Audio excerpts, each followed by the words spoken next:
I extend my hearty welcome to all the dignitaries, resource persons, and all the participants. I am sure that this training program shall provide a forum for strengthening coordination between various stakeholders, departments, and research organizations to work jointly for recovery of endangered species in J&K.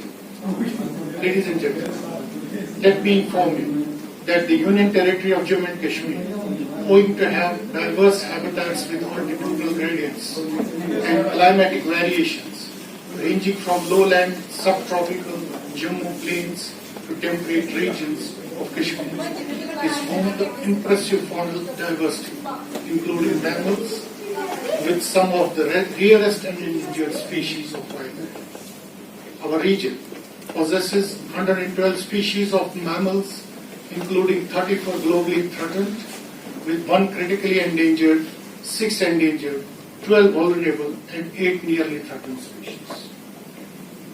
A significant proportion of this rich repository of biodiversity in Jammu and Kashmir is currently experiencing anthropogenic threats in the form of disruption of the ecosystem processes, habitat destruction, species extinction, and erosion of genetic diversity within species at an alarming rate.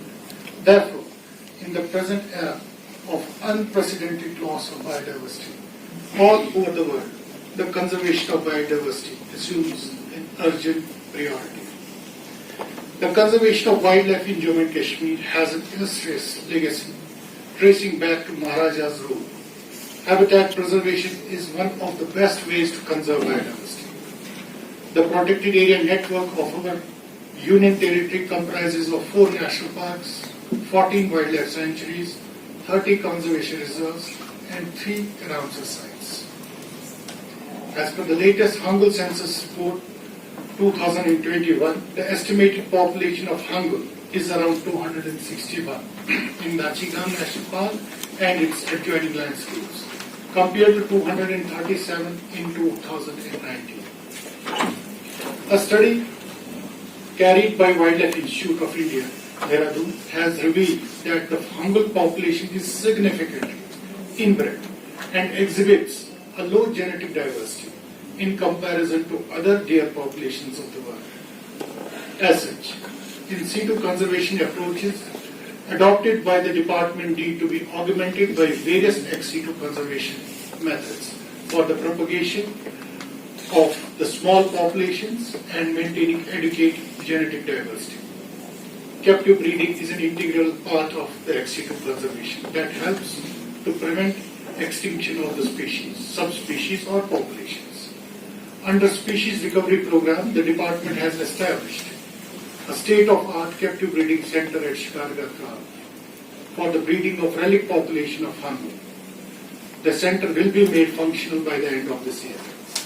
However, in situ and ex situ conservation programs for endangered mammalian species can benefit from modern reproductive biotechnologies or assisted reproductive technologies, which include artificial insemination, embryo transfer, in vitro fertilization, semen or embryo sexing, and genome resource banking.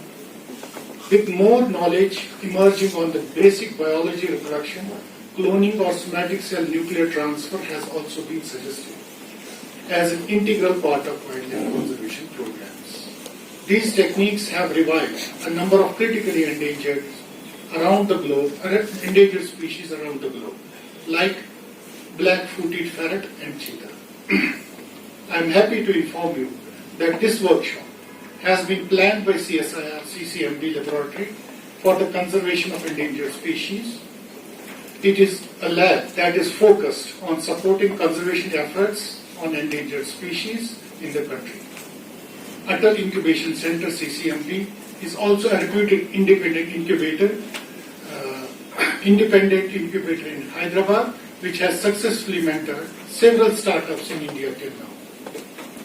CSIR CCMB Hyderabad and AIC CCMB Hyderabad have planned to set up an exclusive lab for conservation in Center of Research and Development called University of Kashmir. It plans to conduct training programs in the lab and mentor this lab for a period of 2 years. It is expected that the center becomes self-sufficient during this period and later provides services in the area of wildlife forensics, reproductive monitoring and disease diagnosis as CSIR CCMB does at Hyderabad. The objective of the center are to train researchers and service in the area of biodiversity conservation. As a part of the training program, this is the first one on reproductive technologies in wildlife conservation, jointly organized by CSIR CCMB, AIC CCMB, CSIR IIIM, and CORD University of Kashmir. This workshop deals with basic and advanced reproduction and related technologies. I am told that 30 participants from 10 organizations are attending, including officers of the J&K Wildlife Department. 7 resource persons are from 4 organizations and will impart training and teaching to the participants. I am also told that it has 50% hands-on activities.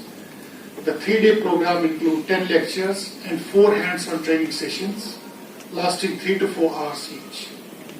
The subjects covered in the workshop include conservation breeding, reproduction, wildlife endocrinology, biobanking, and assisted reproductive technologies. Ladies and gentlemen, although some efforts have been made for better coordination and towards scientific management, but still, a lot needs to be done. I hope the days are not far when such collaborative efforts will result in revival of our diverse and genetically viable population of key species within our habitats. Before I conclude, I would like to acknowledge the role of CSIR IIIM Labbounds Hyderabad in contemplating and playing vital role in jointly organizing the program and for promoting the cause of wildlife conservation in Jammu and Kashmir. With these words, I do hope that the objective of this training program will be fully met during 3 days deliberations ahead. Thank you.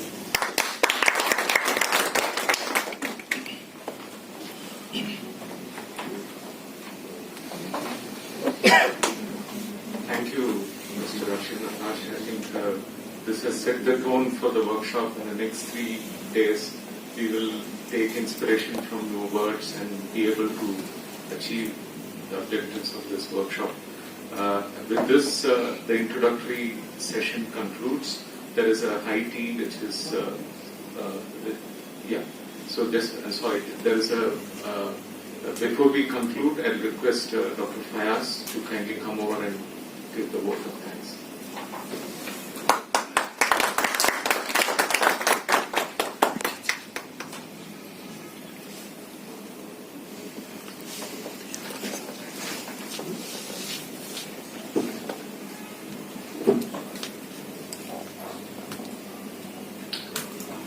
Original Wildlife Warden, Mr.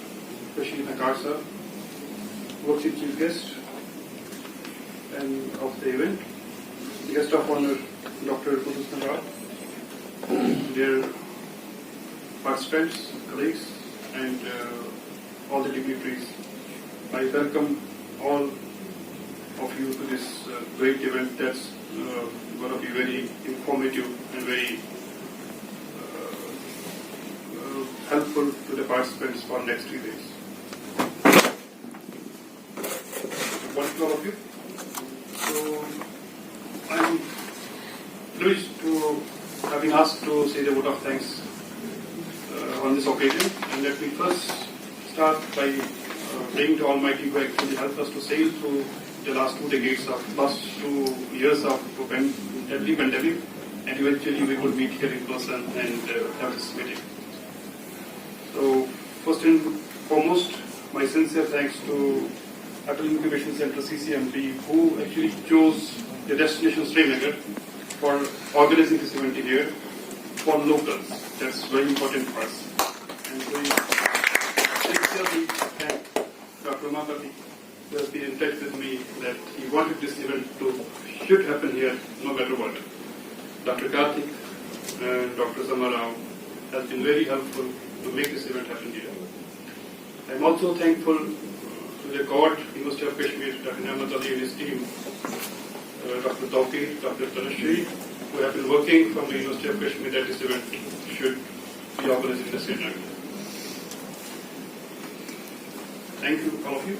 So I am highly grateful to our chief guest, Mr. Rashid Saab, and our guest of honor, Dr. Madhusudan Rao, who have spared their time out of their busy schedule to grace the occasion and enlighten us about the importance of the conservation in the wildlife, and how it's important, and how new technologies and new techniques are going to be introduced in the next 3 days that can actually enlighten the participants to use the new latest techniques to conserve this endangered life. I owe my special thanks to our working director, Dr. B.S. Reddy, who agreed to host this event over here and has extended me that he will support in all means to make this event very successful.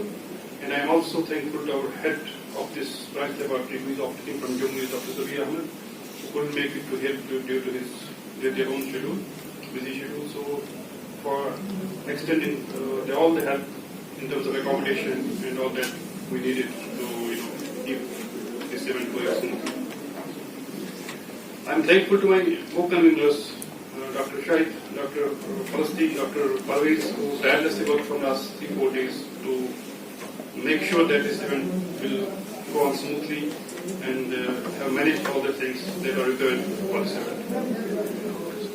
My sincere thanks, and I'm grateful to my administrative people, particularly Mr. Muhammad Ayub, who, despite having the holidays, long weekend, was in the campus making sure that everything comes on time and every arrangement is made so that this event will go on without any hindrance. Last but not least, I am highly grateful to my students and volunteers who didn't go to their native places on the long weekend, they stayed here to get prints and all that and make sure that my presence is not that important, and they did everything on their own. I'm thankful to all of you. I am also indebted to the workers, from the security, from the people who work in the guest house, who make food available to all our guests, and particularly to our housekeeping staff, who make sure that despite we didn't have enough space here for accommodating guests, they created a space in the hostel and made it hospitable. I am highly grateful to the hospitality staff who are not here, but because of them we are sharing this. Thanks to all the participants, and I wish all the participants will have a wonderful stay, wonderful sessions for next 3 days, and I will be available for all of you if there is any requirement from my side. I wish you all the best. Thank you very much. And with this, please start with the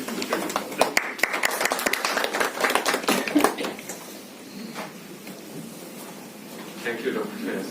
So we'll now break for high tea, and just before that, we'll just go down in the lawns. We have organized a group photograph with all the participants and the chief guests. And we'll have that.